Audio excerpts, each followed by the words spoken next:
Good morning, everyone. My name is Kwanele Mthembu. Today, I'm your presenter, and this workshop is about encouraging teaching a writing process. CAPS related background to process writing practice. According to CAPS 2011, page 35, writing instruction will usually involve working through the writing process.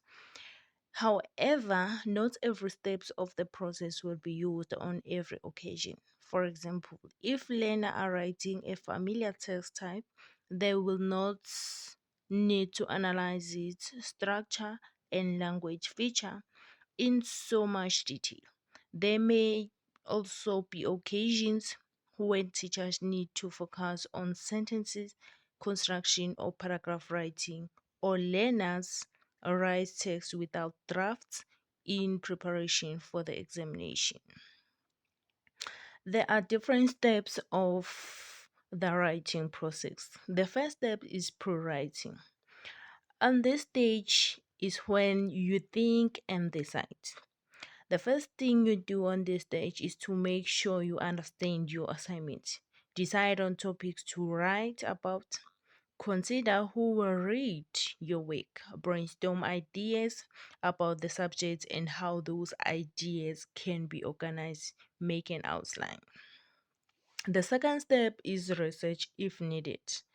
On this on these steps, you research about your topic. First thing you do is to list places where you can find information.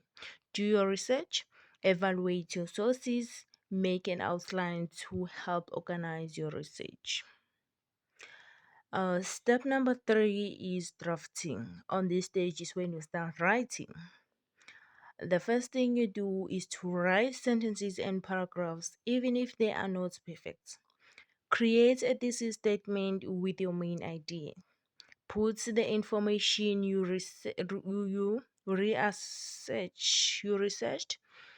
into your essay accurately without plagiarizing. Remember to include both in-text citations and bibliographic page. Read what you have written and judge if it says what you mean. Write some more, read it again. Write some more and read it again. Write until you have said everything you want to say about the topic. Step number four is revising. On this stage is when you revise your work and make it better. First thing you do is to read what you have written again. Rearrange words, sentences, and paragraph into a clear and logical order. Take out or add parts. Do more research if you think you should. Replace overused or unclear words. Read your writing aloud to be sure it flows smoothly and transition. Step number five is editing and proofreading. On this stage is when you are proofreading your work and make it correct. First thing you do on this stage is to be sure all sentences are complete, correct spelling, capitalizations, and punctuation. Change words that are not used correctly or are unclear. Make sure you are using the appropriate style formatting. There are different styles of formatting. First of all is APL formatting.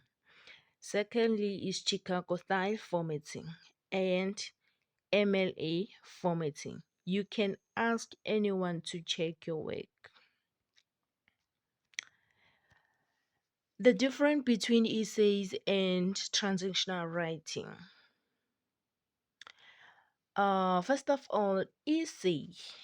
An essay is an extended piece of writing in which a writer expresses his or her point of view on the topic given. It should have an introduction, body, and conclusion. On the introduction, the introduction The writer expected to catch the reader's attention, and it must be striking and enticing the reader to continue reading. And the body comprises the full content of the essay. The body must be divided into paragraphs of each of of which must have a main idea with supporting details. And the conclusion, it's a round of the essay. This should effectively tie up all that was presented by the writer. On the other hand, the transitional writing texts are either a response or an initiation of a response.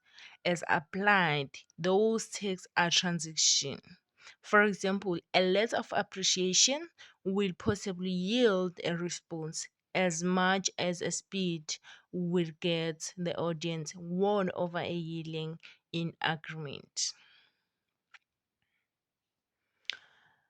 To continue with the essay example, I chose a narrative essay as an example of an essay. What is a narrative essay? A narrative essay tells a story or tells of a past event. It does not have to be a true story or based on your life or experience. It can be written from any perspective. Also, a narrative, as it is a narrative essay, it must consist introduction, body, and conclusion.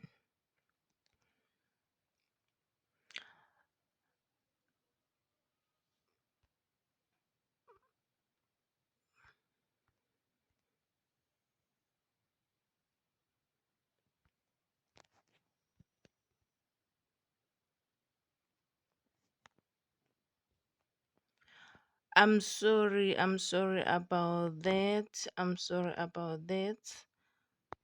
so sorry. Let me fix it now.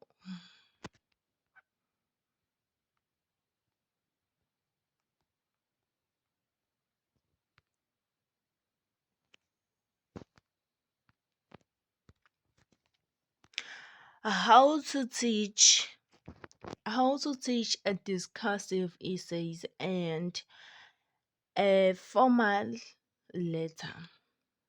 First of all, what is a discursive essay? A discursive essay is objective and aims to give a balanced view of both sides of an argument. The writer considers various aspects of the topic under decision, discussions, and present opposing view impartially. The writer may come to a particular conclusion at the end of the essay, but the argument for the for and against must be well balanced and clear, analyzed in the course of the essay. Continuing with the discursive essay.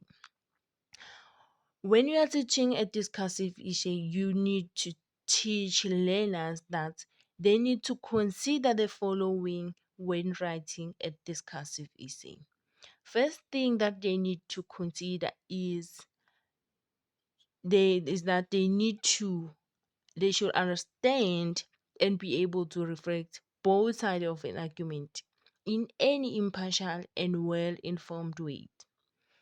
The writing must be lucid, rational, and objective. Calm, well reasoned, and well supported statements should be made. The tone should be unemotional and convincing without being condescending.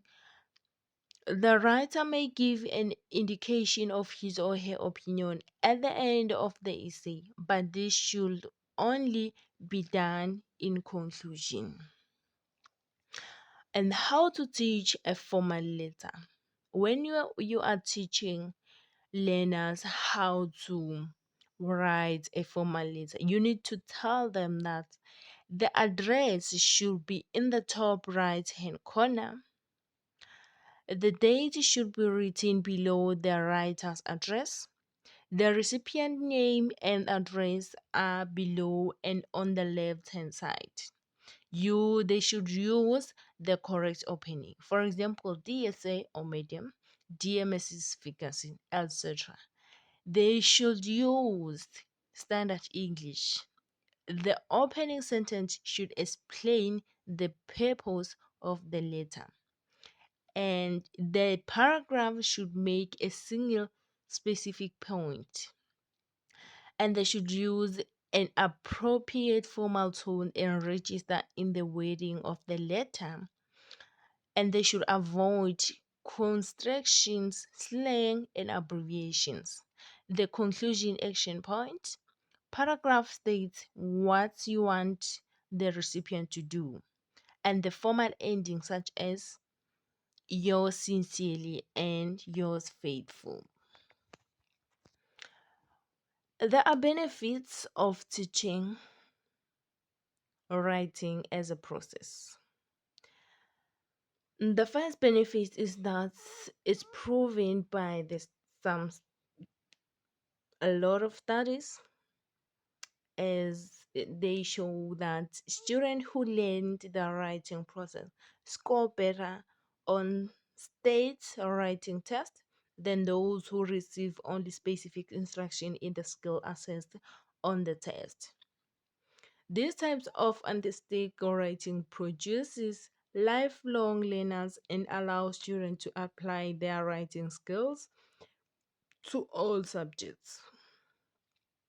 And it is also the emphasis on expressing themselves on the draft stage also help them to concentrate on the development of their ideas. As such, the activities built into processing writing serve to help the student gain. I'm sorry about that too. My my thing is not.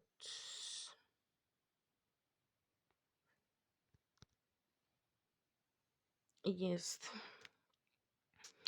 As such, the activities built into processing writing serve to help the student gain the necessary cognitive skills and hence become effective writers.